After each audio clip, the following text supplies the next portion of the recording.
amis, salut mes potos, salut à tous mes abonnés. Là, je suis vraiment très heureux les potos. Je vais dire bravo au Real de Madrid. Bravo à Jude Bellingham, le sauveur, le messie du Real de Madrid, les potos. Ben, il n'y a plus de qualificatif pour qualifier Jude Bellingham, les potos. Aujourd'hui, premier classico de la saison 2023-2024 du côté de la Liga, les potos. Il faut dire que le Real de Madrid est allé s'imposer du côté du Barcelone sur le score de 2-1. Le Real de Madrid a pris le dessus sur le FC Barcelone sur le score de 2-1, les potos. J'ai envie de dire vraiment bravo à cette équipe du Real de Madrid. Les potos, c'est un match à deux visages. C'est un match à deux visages. En première mi-temps, on a vu un visage du Real de Madrid. Un visage qui était vraiment décevant, un visage très décevant du Real de Madrid en première mi-temps. Mais par contre, les potos, on le sait tous. En seconde mi-temps, on a vu encore un autre visage du Real de Madrid. Les potos, je pense que cette défaite du FC Barcelone, les Blaugrana devront la regretter indéfiniment. Ils devront regretter cette défaite parce qu'ils avaient la possibilité en première mi-temps de tuer le match.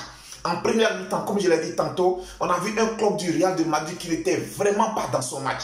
Collectivement, individuellement, ils sont tous passés à côté de leur match. Même je dirais que Carlo Ancelotti est passé à côté de son système tactique en première mi-temps. Parce qu'en première mi-temps, on a vu une équipe du Real de Madrid qui était timorée.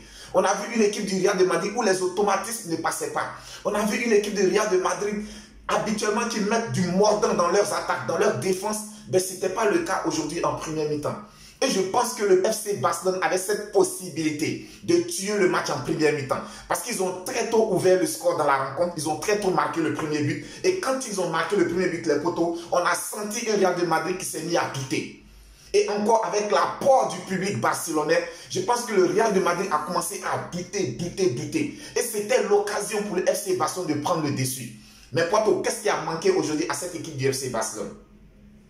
En première mi-temps, on a vu un effectif du FC Barcelone composé majoritairement de joueurs très jeunes sortis directement du centre de formation du FC Barcelone. C'est vrai, c'est des joueurs très talentueux. Quand tu prends les joueurs comme Gavi, ils sont vraiment très talentueux. Joueurs comme Firmino, ils sont très talentueux, etc. L'effectif du FC Barcelone était composé de joueurs vraiment très talentueux, mais très jeunes. On sait que le FC Barcelone actuellement est privé de beaucoup de joueurs. C'est vrai que même si Robert Lewandowski a fait son retour, mais son retour est très juste parce qu'il n'a pris qu'une seule, il n'a fait qu'une seule séance d'entraînement collectif avec ses coéquipiers.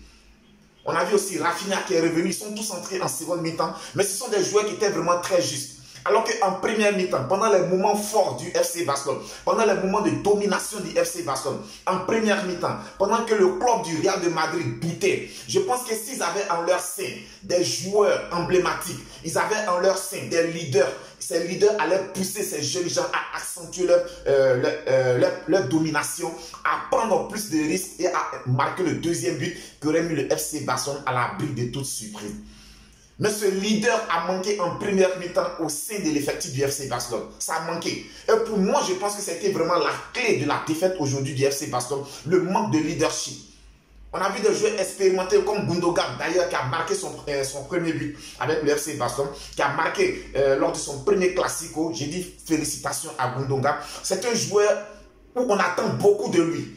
On sait de quoi il est capable. On a vu ses prestations du côté de Manchester City. On sait que c'est un joueur techniquement, il n'a rien à envier aux joueurs du FC Barcelone. Physiquement aussi, il a cette expérience. Mais je pense qu'aujourd'hui, on ne voit pas un Gundogan qui prend ses responsabilités. On ne voit pas un Gundogan qui essaie d'attirer, d'amener plus haut les jeunes joueurs du FC Barcelone. Je pense plutôt que Gundogan, il s'est confondu dans les chaussettes de Gavi. Lorsque nous regardons le FC Barcelone jouer aujourd'hui, on a l'impression que c'est Gavi qui donne le tempo du jeu barcelonais. Alors que c'est Gundogan qui devrait le faire. C'est Gundogan qui devrait le faire avec toute son expérience, avec tout le bagage technique qu'il a. C'est lui aujourd'hui qui devrait tirer cette équipe vers l'avant. À l'absence de Frenkie de Jong au milieu des terrains, on le sait. Lorsque Frenkie de Jong joue, c'est lui qui est capable d'amener cette équipe du FC Barcelone devant. Aujourd'hui, Frenkie de Jong est blessé. On a Pedri qui est blessé. Donc, le FC Barcelone était vraiment diminué sur le plan effectif. Mais je ne dirais pas que c'est la source de la défaite, les potos.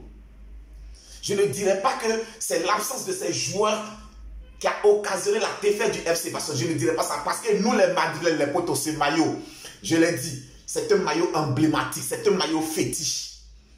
On connaît le Real de Madrid, les potos. On les connaît. Ce sont des bandits.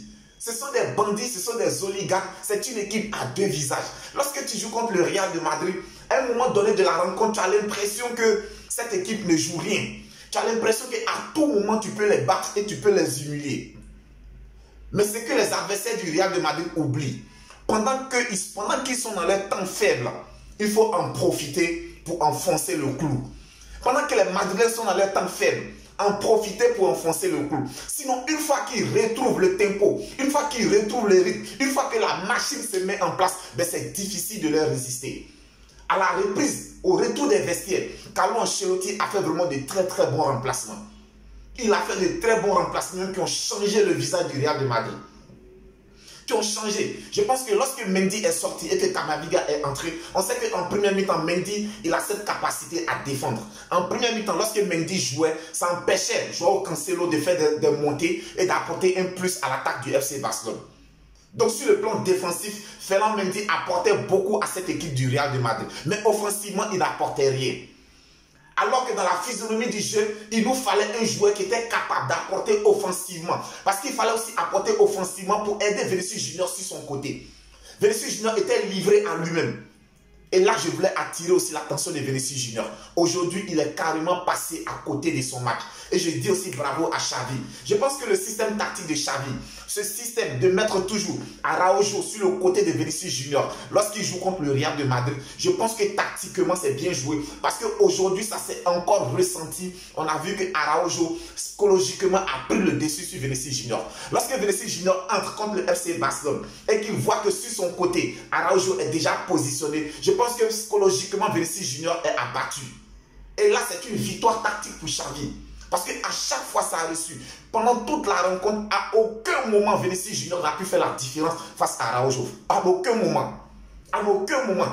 Alors, c'est lorsque Camavinga est entré en deuxième mi-temps, avec les montées de Camavinga, on sait qu'il est très très à l'aise balle au pied, il est très technique. Donc, le fait que Camavinga soit entré avec ses montées de balles, ses conduites de balles, ça a permis de libérer un temps soit peu Vinicius Junior du marquage de Araujo. Et c'est là où tactiquement Carlo Ancelotti a bien joué. C'est là où Carlo Ancelotti a bien joué. Parce qu'il fallait amener Joao Cancelo à défendre. Avec Ferland Mendy, Joao Cancelo ne défendait pas parce que Ferland Mendy ne montait presque pas. Mais lorsque Eduardo Camavinga est entré, Joao Cancelo a commencé à défendre. Donc c'est-à-dire qu'il a commencé à fournir plus d'efforts et ça a commencé à libérer un peu Vinicius Junior. Au milieu de terrain, il a fait sortir Toni Kroos, il a fait entrer Luka Modric. On sait Luka Modric, c'est l'homme des dernières passes et c'est l'homme qui est très à l'aise balle au pied. Il a une certaine clairvoyance, une certaine vision dans le jeu qui lui permet de déstabiliser l'adversaire. Donc lorsque ces deux joueurs sont entrés, Luka Modric et Eduardo Camavinga, tout de suite ça a apporté un plus technique et aussi beaucoup de rapidité, de fluidité dans le jeu du Real de Madrid. Ce qui leur a permis de prendre à défaut cette défense du FC Barcelone qui était imprenable jusqu'à présent. Qui était imprenable jusqu'avant la rentrée de ces deux joueurs-là. Et les poteaux, que dire les poteaux du premier but de Jude Bellingham. Il n'a pas fait un grand match.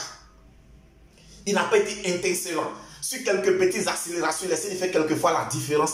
Mais les poteaux, c'est ça la marque des grands joueurs. Être présent lors des grands rendez-vous. Moi, j'attendais ce derby-là. J'attendais ce premier classico de l'année pour le juger définitivement. Je savais déjà que c'est un grand joueur. Je sais, il l'a prouvé à plusieurs reprises. À plusieurs reprises, il a sorti le Real de Madrid des situations difficiles. Mais j'attendais ce premier classico pour juger définitivement notre Messi. Notre Messi, notre sauveur. Quel éclat de génie sur son premier but. Quel boulet de canon. Je pense que Ter Stegen s'est détendu de tout son long, mais il ne peut pas toucher ce ballon-là. Parce qu'elle a été frappée avec une certaine maîtrise. Un ballon légèrement brossé comme ça, les poteaux. Le portier du FC Barcelone s'est détendu de tout son long. Il n'a pas pu sauver cette balle. Encore, dans les arrêts de jeu, qui est là pour donner la victoire au Real de Madrid? Encore Jude Bellingham. Doublé de Jude Bellingham pour son premier classico avec le Real de Madrid contre le FC Barcelone. Je dis vraiment bravo, bravo, bravo à ce joueur-là, les poteaux. C'est ça qu'on appelle un recrutement. C'est ça qu'on appelle avoir recruté un joueur, les poteaux. C'est ça. C'est ça, les poteaux. C'est ça. Donc le Real de Madrid, les poteaux, c'est un club qu'il ne faut jamais enterrer avant les 90 minutes. Ils n'ont pas joué grand-chose. Rien du tout. Mais pendant que le FC Barcelone se croyait dans son confort, pendant que les Barcelonais pensaient que c'était une victoire acquise, parce qu'en face d'eux, il n'y avait pas de répondant. En face d'eux, ils n'étaient vraiment pas inquiétés. Il n'était vraiment pas inquiété. Aujourd'hui, Rodrigo, je suis vraiment déçu pour Rodrigo. Je suis vraiment désolé pour Rodrigo. C'est un très très bon joueur. Il est rempli de talent. Mais je suis désolé. Rodrigo, aujourd'hui, n'apporte pas cette efficacité au niveau de l'attaque du Real de Madrid. Il est resté transparent car pendant tout le temps qu'il a passé sur le terrain, il est resté transparent. Aucune action dangereuse de sa part. Je me demande même s'il a touché plus de 10 ballons. Pendant tout le temps qu'il a passé sur le terrain. Aujourd'hui, on a Rosselló. Moi, je demanderais aujourd'hui à Carlo Ancelotti de faire définitivement confiance à Rosselló. C'est vrai qu'en début de saison, Rosselló a eu des problèmes à pouvoir s'intégrer dans le collectif du Real de Madrid. C'était un peu difficile pour lui. Mais je pense qu'il a maintenant pris la mesure de ses coéquipiers. Il s'est maintenant imprégné du collectif. On doit lui faire confiance. On doit lui faire confiance. Son entrée aujourd'hui a vraiment perturbé la défense centrale du FC Barcelone. Parce qu'il a cette capacité. Il est très bon dans les duels. Il est très bon. Il a un très très bon jeu de tête. Il a un très bon jeu de dos aussi. Quand tu le vois jouer jeu au dos, il rappelle un tout petit peu Karim Benzema. Il rappelle un peu Karim Benzema. Il a cette capacité à garder le ballon pour permettre au bloc équipe de monter. C'est ce que n'arrivait pas à faire Rodrigo.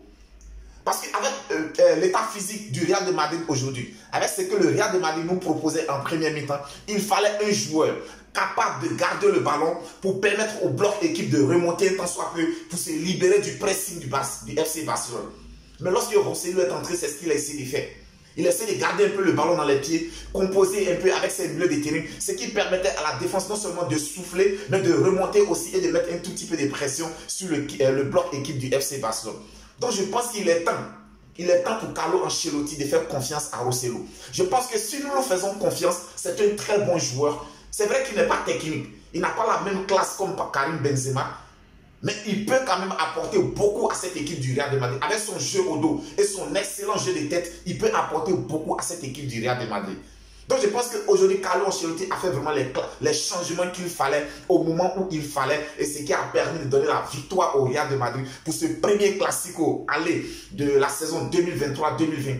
Le Real de Madrid s'est imposé face au FC Barcelone sur le score de 2-1. Il faut noter le doublé de Jude Bellingham. J'ai dit les potos, vraiment ce joueur, il est extraordinaire. En tout cas, moi personnellement, je n'ai plus les mots pour pouvoir le qualifier.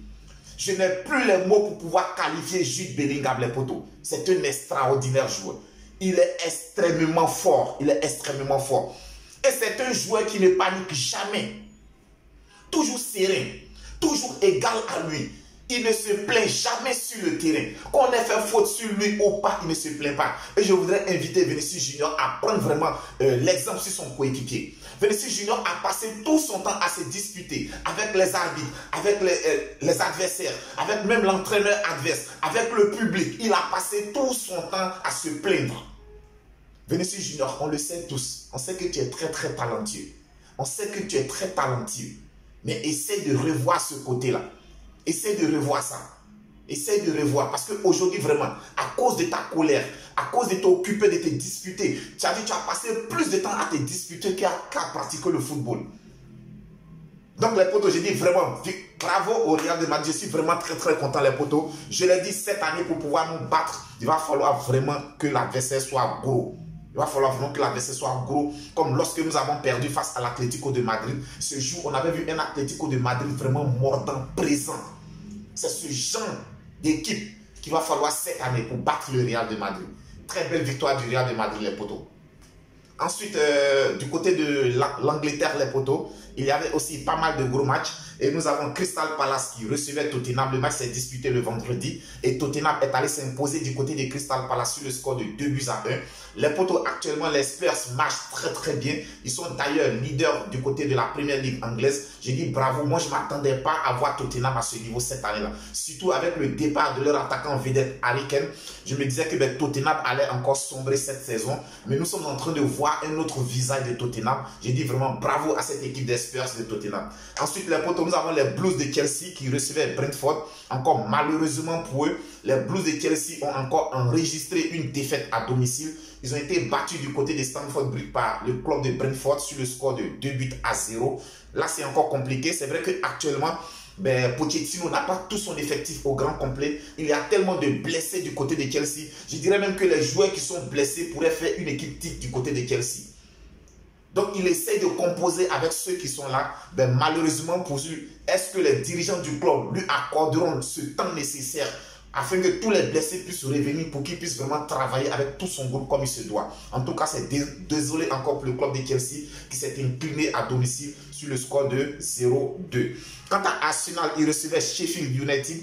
Mais les Gunners n'ont pas tremblé. Ils n'ont pas tremblé face à Sheffield United. Ils ont fait le carton plein. 5-8-0 pour Arsenal face à Sheffield United. Il faut noter que Gabriel Jesus était blessé, il était absent. Et en lieu et place de Gabriel Jesus, les poteaux, le tout jeune Nketiah a remplacé, a pris les rênes, a pris la place de Gabriel Jesus. Et bravo à Nketiah parce qu'au cours de cette rencontre, ben, il a réalisé un triplé. Les poteaux, c'est un joueur vraiment très intéressant. C'est un joueur qui me plaît beaucoup parce qu'il est très très bon jeu au dos. J'admire son jeu au dos, j'admire aussi les poteaux, ses déplacements. Il a des déplacements vraiment tellement tranchants que les défenses adverses ont des difficultés à pouvoir le suivre. Donc je dis vraiment bravo à Nketiah qui a réalisé un triplé. Donc Arsenal s'impose face à Sheffield United sur le score de 5-8-0. Les poteaux, le choc, le derby, ce sera pour dimanche sous le coup de 16h30. Nous avons Manchester United qui reçoit Manchester City. Je vous invite à ne pas rater cette rencontre. Nous serons là également pour débriefer cette rencontre. Mais ce qu'il faut retenir de l'actualité du jour, les potos, c'est la victoire du Real de Madrid aux dépens du FC Barcelone sur le score de 2-1. Le Real est allé s'imposer du côté du FC Barcelone sur le score de 2-1. J'ai dit que c'est une victoire vraiment prestigieuse. C'est une victoire qui permet au Madrid de toujours conserver la tête du côté de la Liga. J'ai dit encore bravo au Real de Madrid, bravo à Jude Bellingham, bravo à Carlo Ancelotti pour ses changements, pour son système tactique qu'il a revu. Il s'est rendu compte qu'en première mi-temps, il avait fait une erreur tactique et en seconde mi-temps, il s'est ressaisi. C'est ce qu'on appelle aussi un entraîneur. J'ai dit bravo, bravo. Les potos, je vous dis aussi bravo. Souvenez-vous, lors de ma dernière vidéo, je vous avais dit il nous restait 3 abonnés pour atteindre les barres des 3000 abonnés. Vous avez fait le pari. Cette fois-ci, nous avons dépassé la barre des 3000 abonnés. On se donne maintenant les potos comme objectif atteindre les 4000 abonnés avant le mois de décembre. Je compte sur vous pour atteindre les 4000 abonnés avant le mois de décembre. On continue de s'abonner, on s'abonne, on s'abonne, on s'abonne. Partagez, likez et laissez-moi en commentaire les potos qu'est-ce que vous pensez du premier classico de la saison 2023-2024 et dites-moi qu'est-ce que vous pensez de Jude Bellingham. Pour vous, la saison prochaine, Jude Bellingham est bien parti pour obtenir le ballon d'or européen. Dites-moi, laissez-moi tout cela en commentaire. D'ici là, quant à moi, j'ai été vraiment très très heureux de vous présenter cette vidéo. On se dit à très très bientôt pour une autre vidéo. Que Dieu vous protège. On reste tous Vikings, débrief, connaisseurs, connaît.